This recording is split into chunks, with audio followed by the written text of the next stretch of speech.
चालू हो गया शॉट।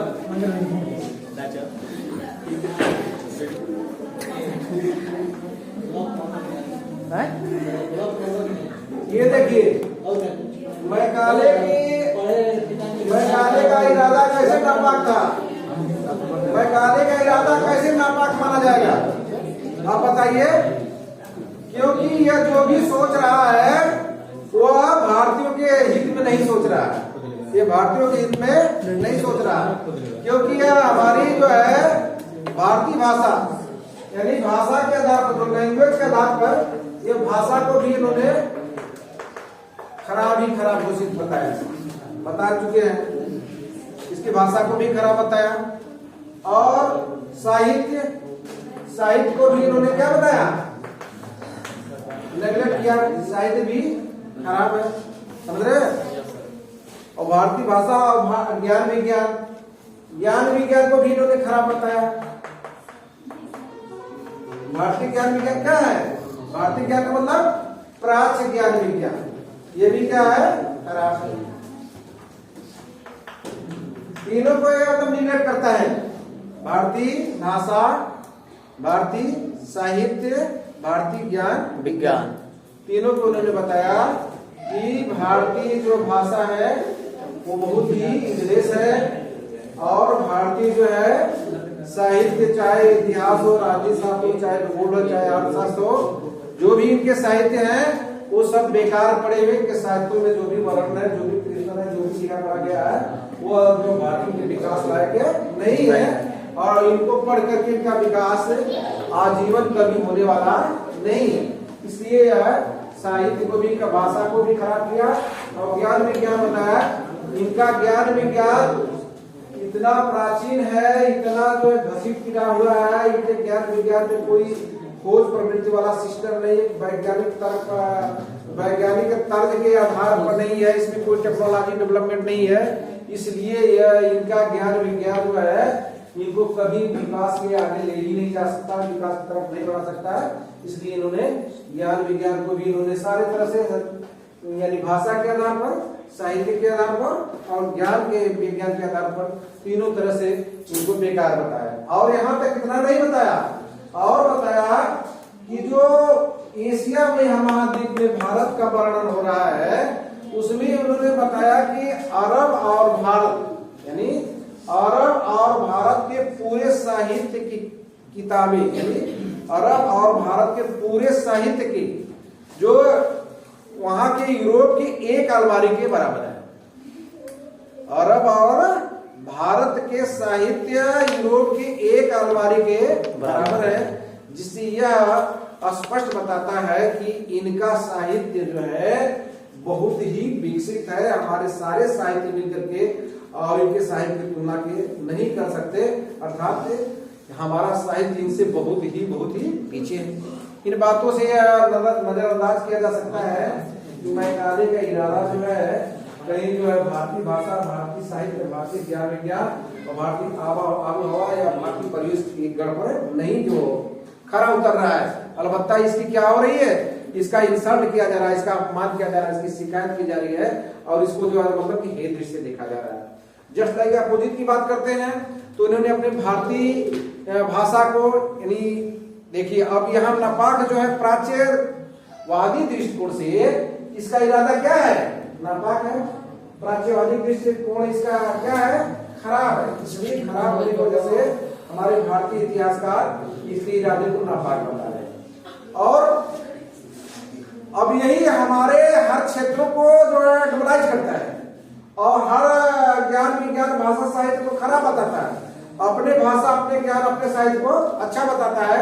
इस प्रकार से यह जो है अगर देखा जाए भाषा की दृष्टि से और साहित्य की दृष्टि से, यह ज्ञान विज्ञान की दृष्टि से, तो यह जो इसका इरादा निश्चित रूप से भारत की दृष्टि से क्या था? नापाक। आगे का पॉइंट है अब इसका गुण दोष, इसकी क्या मेरिट है, इसकी क्या डिमेरिट है। 1813 के में कितने रुपए जो है यहाँ से आवंटित किए गए थे? 1 लाख। 1 लाख रुपए का जो है विकास जो किया गया वो प्राच्यवादियों के बल में विशेष तौर पर नहीं किया गया था, इंग्लिश मीडियम जो अंग्रेजी मॉडल की तरफ स्कूल खोले गए थे और अंग्रेजी मॉडल के हिसाब से जो है उसमें ईसाई धर्म को भी विकसित किया गया था और अंग्रेजों यानी यूरोपीय मॉडल के आधार पर सारे काम किए गए थे। समझ रहे हैं? इसलिए इसकी क्या है, बोलो ना, डिमेरिट। Very good. इसकी क्या है, डिमेरिट। इसका यह अवगुण है। और क्या अवगुण है? अवगुण यह है कि जब इन्होंने बताया था कि समूचे भारत को तो शिक्षित नहीं किया जा सकता, तो इन्होंने एक सिद्धांत दिया था, निस्यंदन सिद्धांत। क्या बोलते हैं? निस्यंदन। ये क्या होता है? ये निस्यंदन सिद्धांत क्या है? ऊपर के धनिक लोगों को सिखाया। निस्यंदन सिद्धांत क्या है? निस्यंदन सिद्धांत, जो निस्यंदन सिद्धांत में इन्होंने ऐसा दर्शाया कि यह पूरे भारत के भारतीयों की मनोदशाओं का मनोवैज्ञानिक अध्ययन किया, जो कि ये एक बहुत बड़ा विद्वान था। ये इसका स्टडी क्षेत्र बहुत ही विस्तृत था। इसके पास बहुत विद्वतात्मक ज्ञान से भरा हुआ था। इन्होंने यह अध्ययन के थ्रू यह किया कि पहले यह है क्या किसी के साथ रही भारतीय जनता को दो भागों में बांट दिया है। इससे उच्च वर्ग और निम्न वर्ग। उच्च वर्ग किसको बांट दिया? उच्च वर्ग को रहेंगे जो धनी रहेंगे, धनाढ़ रहेंगे, व्यापारी रहेंगे, पूंजीपति रहेंगे, जिनके पास पैसे रहेंगे, जिनके पास आमदनी अच्छी रहेगी। क्यों बांट दिया? क्यों बांट दिया? क्यों बांट दिया? इसलिए कि जमा कर देंगे, देने में सक्षम होंगे। ये धनी वर्ग है, सामंत वर्ग है, कुलीन वर्ग है, व्यापारी वर्ग है और ये जो है पूंजीपति है। इसलिए ये जो है पढ़ने में सक्षम रहेंगे। जो भी हम इन पर जो है लगाएंगे शुल्क वगैरह या जैसे भी अपने बच्चों को पढ़ाने में सक्रिय और सक्षम होंगे, इसलिए उच्च वर्ग बांट दिया। निम्न वर्ग जस्ट लाइक अपोजिट कर दिया, जो गरीब तबके वर्ग के होंगे, जो कुचले होंगे, जो सामाजिक इनका शोषण हो चुका होगा, इनके बच्चे इनके पढ़ाने के लिए इनके पैसे होंगे, रुपये होंगे, तमाम प्रकार की दिक्कतें होगी और ये खुद गरीब रहेंगे। तो वैसे भी ये जो है अंग्रेजी या यूरोपीय भाषा का ज्ञान का अध्ययन नहीं कर पाएंगे क्योंकि इनके पास पैसे का अभाव होगा। इसलिए इन्होंने इसको निम्न वर्ग कर दिया, यानी ये क्लासिफिकेशन कर दिया। पहला कर दिया उच्च वर्ग, दूसरा कर दिया निम्न वर्ग। यह जो किया है खासतौर पर आर्थिक आधार पर किया। किस पर किया? आर्थिक आधार पर वर्गीकरण कर दिया। इसको कहते हैं फिल्ट्रेशन। कर दिया, फिल्ट्रेशन कर दिया। इसको छननीकरण का सिद्धांत भी बोलते हैं, छन्ना का सिद्धांत बोलते हैं और निस्यंदन सिद्धांत के नाम से भी यह जाना जाता है। समझ रहे? इसको छन्नीकरण का सिद्धांत भी बोलते हैं, जिसको छन्नीकरण का सिद्धांत कहते हैं। यानी ये डाउनवर्ड फिल्ट्रेशन थियरी है, डाउनवर्ड फिल्ट्रेशन थियरी के नाम से जाना जाता है। अब इसमें यह क्या बताया? इसने यही बताया कि उच्च वर्ग, सम्राट वर्ग, कुलीन वर्ग, धनाढ़ वर्ग या व्यापारी वर्ग जो है शिक्षा लेगा क्योंकि यह शिक्षा लेने में सक्षम है और इससे निम्न वर्ग ऑटोमेटिक इनके दबाव में शिक्षित होता है। निम्न वर्ग ऑटोमेटिक इनके दबाव में क्या होगा? शिक्षित हो जाएगा। इसी को कहते हैं कि शिक्षा जो है ऊपर से क्षण क्षण टपक टपक करके नीचे आएगी। नीचे आएगी मतलब गरीब वर्ग जो रहेगा, इनके ऊपरी वर्ग जो हाई क्लास के हैं और जो लोअर क्लास के, इन्होंने दो इसमें क्लासिफिकेशन किया, हाई क्लास वाले वर्ग और लोअर क्लास वर्ग। यानी हायर क्लास वर्ग से जो शिक्षा का निष्पादन होगा वो ऊपर से नीचे की तरफ आएगा, अर्थात अपवर्ड से डाउनवर्ड की तरफ आएगा। इसी को जो है इन्होंने क्या बताया? निस्यंदन सिद्धांत। निस्यंदन सिद्धांत इस प्रकार से यह भी इरादा जो है मैं खाने का ही नापाक अंदर आएगा। आएगा नहीं आएगा? बोलो ना। क्योंकि यह इरादा अच्छा नहीं है। यह नियम कायदा लागू करना यह जो है अच्छा इसलिए नहीं है कि इसमें जनमानस की शिक्षा नहीं हो पाएगी। जनमानस क्या होता है? जनमानस शिक्षा, जिसको बोलते हैं जन शिक्षा। जिसको क्या बोलते हैं? जन शिक्षा। जन शिक्षा यानी मास एजुकेशन, यह जन शिक्षा नहीं हो पाएगी। कैसे नहीं जन शिक्षा हो पाएगी? केवल हायर में पढ़ेंगे। हाँ, जन शिक्षा इसलिए नहीं मानी जाएगी कि जब तक निचला वर्ग शिक्षित न हो, जो गरीब वर्ग हो, जो निहार पढ़ने लायक जिनके बच्चे नहीं हो, उनको कोई किसी प्रकार का एक्सेस नहीं किया जा रहा है, किसी प्रकार को उनको रिजर्वेशन नहीं किया जा रहा है, इसलिए यह शिक्षा जनमानस या जन शिक्षा नहीं हो सकती। क्योंकि इसका सिद्धांत था केवल जो है हाई क्लास वर्ग वाले ही शिक्षित होंगे, इसलिए यह शिक्षा कैसी है, जन शिक्षा नहीं है। इसलिए इसकी जो एजुकेशन फ्रेम है यह बिल्कुल संकुचित हो गया। इस प्रकार से यह व्यापक न होकर के क्या हो गया, यह व्यापक नहीं हो पाया, यह संकुचित हो गया। संकुचित होना बिल्कुल सिकुड़ना गया। इसलिए यह जो है इसका सिद्धांत बिल्कुल ही नापाक है, बिल्कुल ही नापाक है, अर्थात इसकी यह बहुत बड़ी डिमेरिट है कि नहीं है। अच्छा, दूसरी बात इन्होंने बताया कि अंग्रेजी शिक्षा को यूरोपीय भाषा, जो यूरोपीय लैंग्वेज है, हमारे कंट्री में लागू करने का काम कर दिया। यानी हमारे जो लागू करने का मतलब कि यहाँ जो हमारी मूल भाषाएं हैं, खासकर जो हम हिंदी, संस्कृत, अरबी, फारसी की बात कर रहे हैं, जो हमारी ये विरासत में मिली है, जो हमारी सनातन भाषाएं हैं, उस सनातन भाषाओं को ये नीचे गिराने के लिए अपनी भाषा को लीड कर रहा था। यूरोपीय अंग्रेजी भाषा यहाँ अनिवार्य कर दिया। यूरोपीय अंग्रेजी भाषा, यूरोपीय भाषा क्या है, यूरोपीय भाषा यही है, यूरोपीय भाषा जो है आपकी अंग्रेजी है। अब अंग्रेजी को यहाँ इन्होंने लागू किया, तो तत्काल परिस्थिति में आज हम अंग्रेजी का बढ़ावा देख रहे हैं, आज अंग्रेजी इंटरनेशनल है, अंग्रेजी का विकास हो रहा है, आज अंग्रेजी पढ़ने वालों की संख्या इतनी ज्यादा हो रही है कि अंग्रेजी पे यदि कम भी किया जा रहा है तो अंग्रेजी कम होने वाली नहीं है, क्योंकि आज भी अंग्रेजी के पढ़ने वालों की संख्या भीड़ लग रही है और सारे कार्य अंग्रेजी होते चले जा रहे हैं। इसलिए अंग्रेजी अब तो जरूरत से ज्यादा आवश्यकता डेवलपमेंट कर रही है, समझ रहे हैं। इसलिए तत्काल उस समय तत्काल परिस्थितियों का मूल्यांकन किया जाता। तत्काल का मतलब जिस समय अंग्रेजी लागू की गई थी, अंग्रेजी कब लागू गई थी, 1835 में।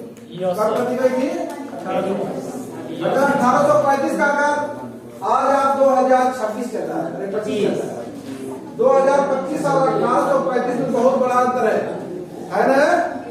अगर हम 1835 के समय का मूल्यांकन करें, यदि 1835 के लैंग्वेज और शिक्षा की तुलना आज की से करें, तो उस समय 1835 के लोगों को जब यह अंग्रेजी लागू की गई थी, उसलिए उस समय का भड़कना या विरोध करना स्वाभाविक था, क्योंकि उस समय उन लोगों को लगा कि हमारी जो शिक्षा है, हमारी शिक्षा दबाई जा रही है और हमारी भाषा को हटाया जा रहा है, यूरोपीय शिक्षा लादी जा रही है, यूरोपीय ज्ञान विज्ञान यूरोपीय भाषा को विकसित किया जा रहा है। इसलिए कुछ लोगों काफी लोगों इसका विरोध, इसलिए विरोध होना भी स्वाभाविक नहीं था। लेकिन वहां सिस्टम यह था कि अंग्रेज बड़े बुद्धिमान थे, अंग्रेज बड़े बुद्धिमान थे, वो फूट डालो और राज करने की उनके पास बहुत अच्छी एक कौशल नीति थी, जिसका कारण था कि मुसलमान और हिंदू को उन्होंने छोड़ने का काम किया। छोड़ करके उसमें भी भारतीयों को थोड़ा, कुछ भारतीय जो गैर मिशनरी करते हैं। क्या होता है गैर मिशनरी, क्या होता है गैर मिशनरी, खड़े हो तुम, खड़े हो, क्या गैर मिशनरी है, बैठिए। गैर मिशनरी जो भारत के लोग थे, जो ईसाई मिशनरियों के प्रभाव में आकर उनकी बात को कहने लगे, उनकी तरफ हवा फूकने लगे, उनके तरफ पॉपुलेशन हेल्प किया, अर्थात उनकी शिक्षाओं को माना, ईसाई धर्म का माना और अंग्रेजी की वकालत करने लगे। ये गैर मिशनरी अंतर्गत आएगी। किसके अंतर्गत आएंगे, गैर मिशनरी के अंतर्गत आएंगे। अर्थात गैर मिशनरी के अंतर्गत आने वाला पहला व्यक्ति बंगाल का, जिसका नाम है राजा राममोहन राय। राजा राममोहन राय ने वकालत की वास्तव में अच्छी बात है कि यूरोपीय ज्ञान विज्ञान को लागू किया जाए और यूरोपीय जो भाषा लैंग्वेज है अंग्रेजी को 100% लागू किया जाए, 100% लागू किया जाए। किसने वकालत की, इसके बाद अब जो है दूसरा प्राच्यवादी की तरफ एक व्यक्ति था, उसका नाम है एडम। क्या नाम है, एडम। अब चूंकि यह कार्य सौंपा गया था एडम और मैकाले को, दोनों को मैकाले ने जबरदस्त ढंग से इसको खड़ा करके आपको 2 फरवरी यानी वहां 2 फरवरी 1835 को यह विलियम बेंटिक के सलाहकार नियुक्त करके आया था। 7 मार्च 1835 को यह अपना आज्ञा पत्र 1813 का आज्ञा पत्र सौंप दिया गया था और उसमें जो है इन्होंने सारी वकालत कर दी थी कि अंग्रेजी को लागू किया जाएगा। फिर यह काम विलियम एडम को भी दिया गया था। एडम राष्ट्रवादी तरफ था। एडम ने दे दी तब तक अपना जो है मैकाले ने विलियम बेंटिक को अपना रिपोर्ट ये 78 का आज्ञा पत्र अपना सौंप दिया 700 पीड़ितों का। और वह स्थिति यह गुजर गई कि वह विलियम बेंटिक जो है फिर चला गया वापस कहा चला गया ब्रिटेन। और नया गवर्नर जनरल लॉर्ड ऑकलैंड है। नया गवर्नर जनरल बना लॉर्ड ऑकलैंड जब आया तब उस समय एडम ने अपनी 3 रिपोर्टें जो है एडम के सामने प्रस्तुत की थी। पहली एडम की रिपोर्ट है 1835 ईस्वी। दूसरी रिपोर्ट याद रखिए एडम की रिपोर्ट भी पूछता है। द्वितीय एडम की रिपोर्ट कब है? 1835। तीसरी एडम की रिपोर्ट 37 यह है 1835 37 नहीं 38 में किया है। 18 से 1 मिनट देखते हैं 1838 की 1 साल का गैप है। अभी क्लियर कर रहे हैं। 3 रिपोर्ट जो तैयार की थी एडम ने वो जो है तीसरी रिपोर्ट हाँ सही 1838 है। यह मैंने मिस गलत हो गया इसको 1838 बनाया। ये 37 से 38 यानी 1 साल का गैप किया था। 1838 में ये तीसरी रिपोर्ट तैयार की थी। तीनों जो है 18 रिपोर्ट जो है लॉर्ड ऑकलैंड के सामने स्वीकार की। लॉर्ड ऑकलैंड ने तीनों रिपोर्ट को जो है अस्वीकृत यानी चूंकि वह लॉर्ड मैकाले पर ही काम हुआ। लॉर्ड ऑकलैंड की तीनों जो है खराब हो गई। आगे वाला